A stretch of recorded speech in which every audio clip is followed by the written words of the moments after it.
Hey there, beloved. How are you doing today? I hope you are doing great.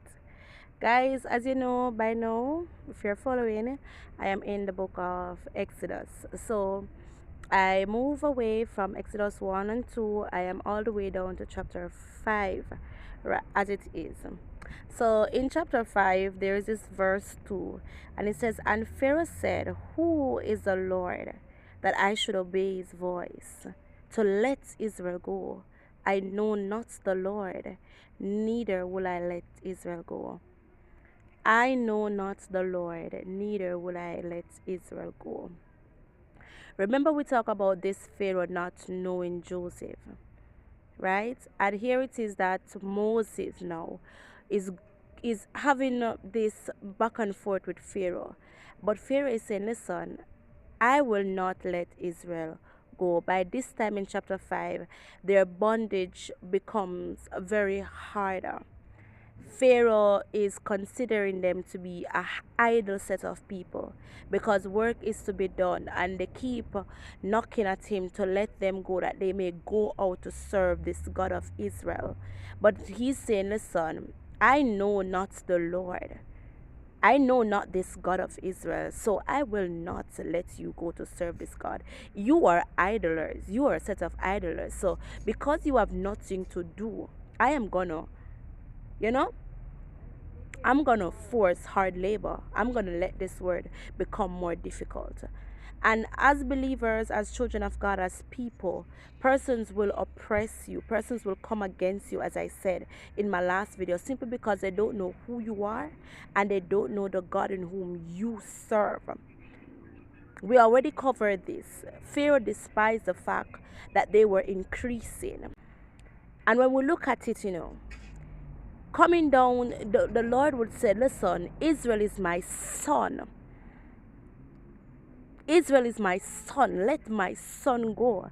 And I believe when the Lord instructed Moses to say this, it was because since Pharaoh decided to kill the firstborn, he wants Pharaoh to know that, listen, Israel is my son, and you must let my son go to come and serve me.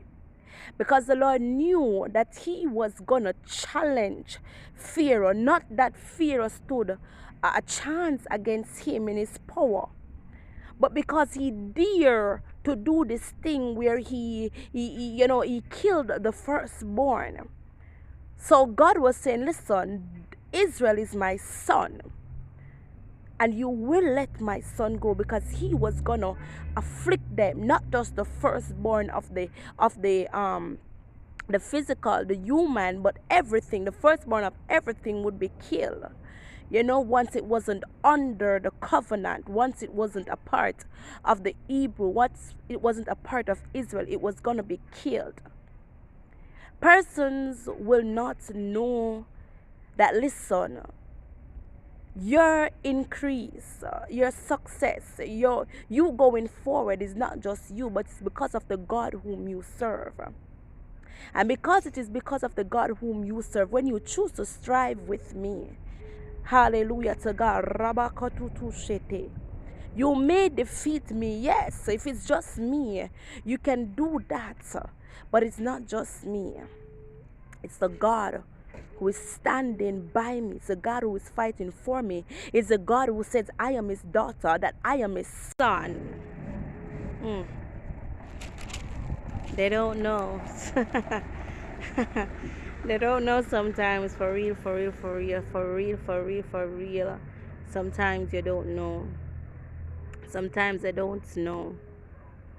They don't know.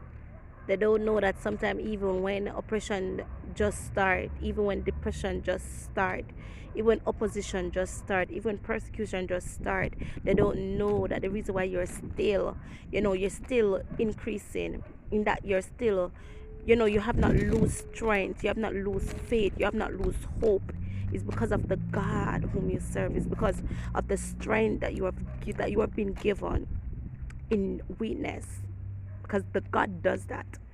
He gives strength in weakness. So persons don't know. They really don't know. They will say, listen, all people used to have a saying, say, listen, what they want to say, no trouble you. And when you see ants nest and wake it up, yeah.